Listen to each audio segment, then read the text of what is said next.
Hey there, Lobos! This is your Lobo Lowdown for Wednesday, January 13th, 2021. Have a great rest of your day, and remember to always show your Lobo pride.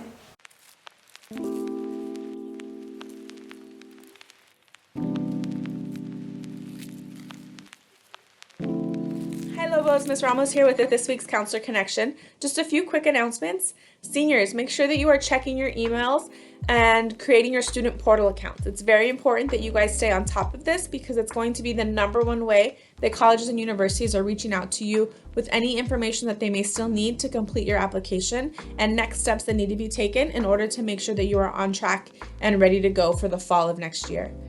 Another reminder for our seniors, financial aid deadline is March 2nd, so it's very important that you are completing your FAFSA or your California DREAM Act application before that deadline. If you need help with any of these things, please feel free to stop by and see us during our weekly counseling office hours every Tuesday, Thursday, and Friday from 1:40 to 3:30 p.m. I also wanted to let our 9th through 11th grade girls know that there has been an opportunity posted in Google Classroom for you to apply for a college-bound program that's being hosted through Girls Inc. The program starts on January 26th. It is being held virtually, and it is for students to get some more information about college and career planning, scholarships, and financial aid. It's a great opportunity, completely free of cost. Applications must be completed and turned in by this Friday, January 15th. If you have any questions about the application or the program, please feel free to see your counselor. And last but not least, Lobos, remember we have finals coming up, so finish the semester off strong. The grade you have at the end of the semester will determine whether or not you're receiving credit for the class. A grade of a D- or higher gets you the 5 credits that you need towards graduation. But remember, we want C's or better so that we can have you meet your grad requirements, but also be A through G eligible. If you have any questions about your classes or your credits, please feel free to swing by counseling office hours or email your counselor. Have a great day, Lobos. Hey Lobos! As you all know, finals are next week, so we have gathered some tips for you. Give yourself enough time to study. Don't leave it until the last minute. You may want to set up a timetable for your study time. And also you may want to give some exams more study time than others. So find a balance that you feel comfortable with. Organize your study space. Make sure that you have enough space to put your textbook and notebooks out, and also try to get rid of all distractions, and also you have to feel as comfortable as you possibly can. Next up we have is to use flowcharts and diagrams. Visual aids can be very helpful when revising, and getting your ideas down in this brief format can help you recall everything during an exam. Then we have to practice on your old exams. This is actually one of the most effective ways of when preparing for an exam. It can help you get used to the formatting and the questions. And if you time yourself, it can help make sure that you spend the right amount of time on each section. Tip number 5 is to explain your answers to others. This can either be your sister, your brother, or a friend, or any family member. This can help you study for finals. Tip number 6 is to organize study groups with your friends online. This can help you challenge yourself, and if you have any questions, your friends can always help you answer them. Another great study tip is to take regular breaks. You may think that studying for a bunch of hours consecutively is good for the brain, but it is not. A marathoner wouldn't run a marathon without any sleep, so why study without any breaks? Make sure that whatever your study routine is, there's a break in between. When you're studying, make sure that you snack on brain food. Your brain needs that fuel, and make sure it is nutritious. So you don't want to eat junk food or any sugar because then your energy levels will crash an hour later. So make sure that you snack on something that helps your concentration, such as fish, nuts, berries, or yogurt.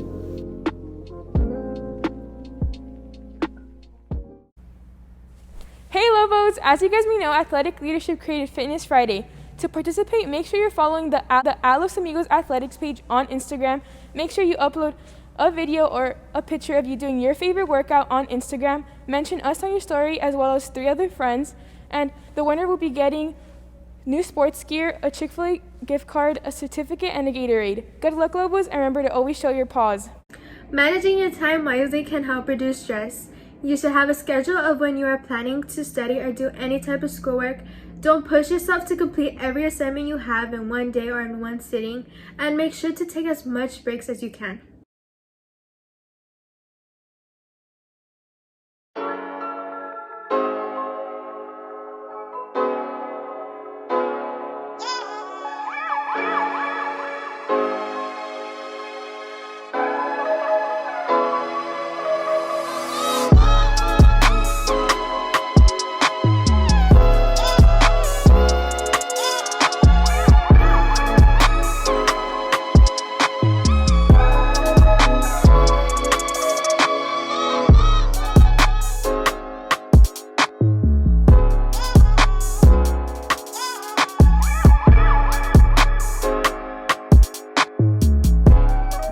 thought the email was probably spam, so I was gonna delete it. And then when I finally read the email, I was very shocked, I was humbled. There's so many great teachers here at Los Amigos, and I feel there's so many deserving teachers that deserve to be recognized. And I'm so humbled and proud to be one of the top 100.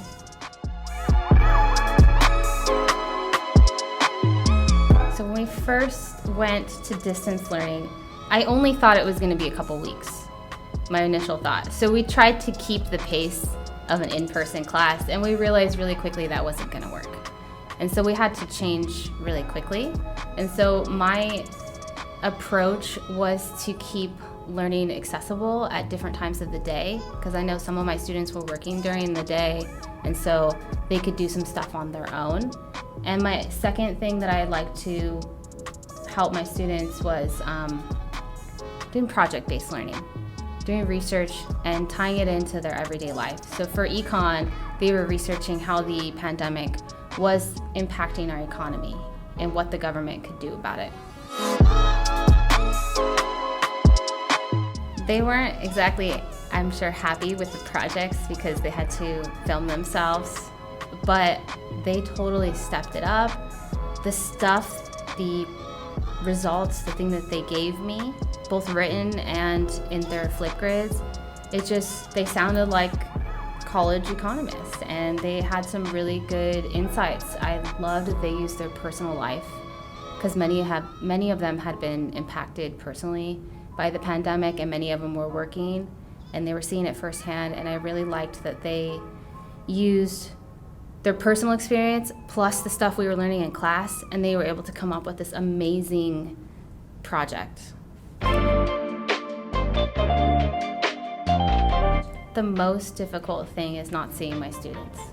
I think we talked about it. It is really hard to just see a black square and think that there's a person there behind that square that's listening. Maybe they're not listening. And as a teacher, I need to see your face as part of the feedback, right? I don't know if you're in class, I can see that you're not getting it, and I could stop and slow down. On Zoom, I can't really tell, and it makes it really difficult. And there's also missing that human connection between me and my students because I don't see them. Econ has always been one of my favorites. I have a degree in business. I see econ in everything around me. I see it when we go to the store and the toilet paper is out. I see econ there. I see it when my students start their own business. It's one of my favorite things that we normally do here at Los. I just love the subject matter itself and how you can branch off into so many different topics of it and still make it relatable to students. History, especially US history, I was surprised. I'm like, how much I love it. Because you can see things that are happening in the past, you can see them happening right now. You know, we had the Spanish flu in 1918, and now we see it coming back, a different type of pandemic.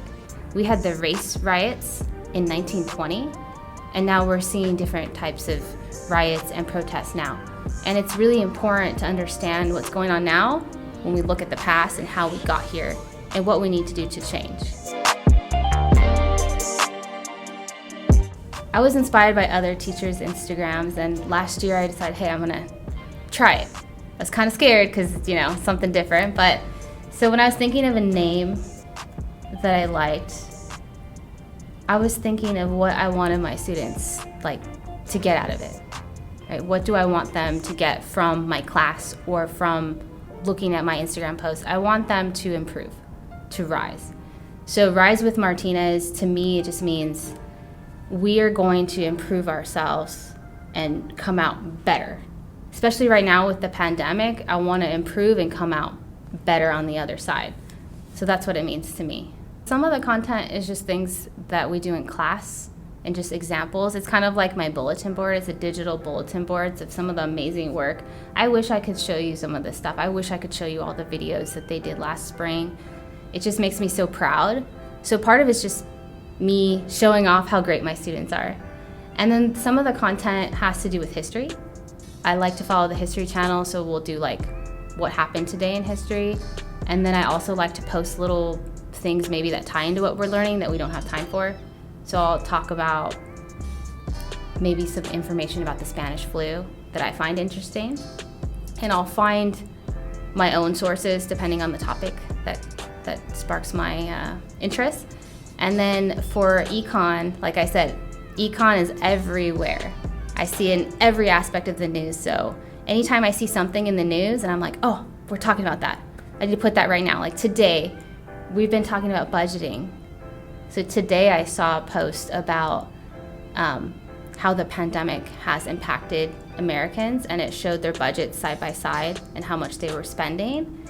And I just found really interesting that they're spending more than they're making, something that we're talking about in class not to do. And I know my econ students could help them fix their budgets. I have that much confidence in them. So I would like to find things and just, as soon as I see it, put it out there for them. I think, and I want to point this out to some of my students that are really struggling right now, success isn't a grade. I know a lot, and then I know some of my students right now, I'm not saying who, they're just in it for the grade and they're not really learning the content. They're just trying to give me, maybe they're not doing the readings and they're just barely making it. So that to me, the grade is not the success. Success to me is how you come out on the other side, right? Can you make it after? Can you apply what you've learned in the class? Or maybe not in the class, maybe it's that you have just overcome the struggles, because I see some students just really struggling right now.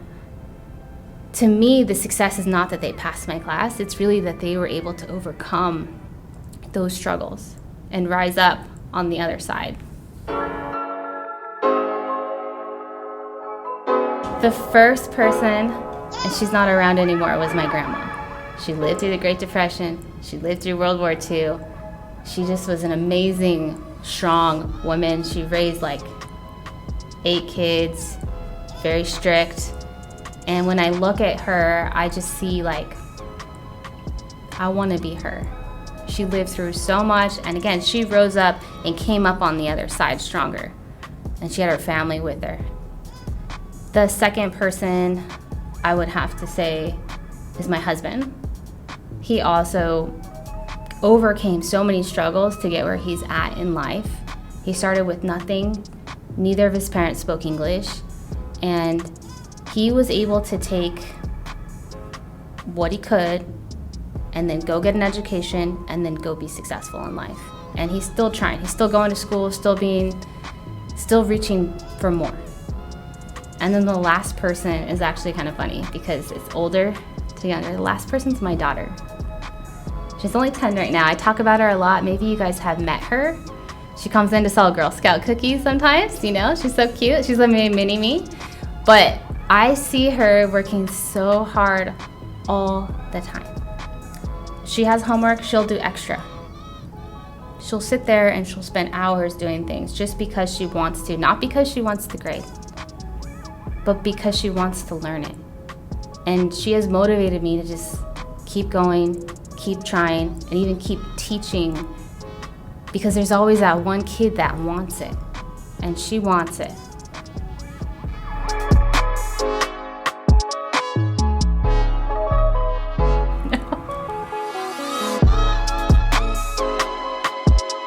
Probably not.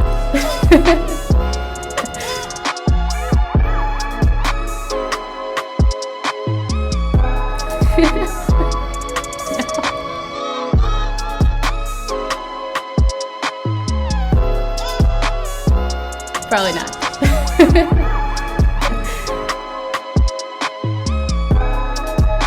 The vaccine. So I am looking forward to hopefully everybody getting their vaccine, coming back to school, and being back in the classroom. 3. That's the conclusion. Have a great day. Have a great day.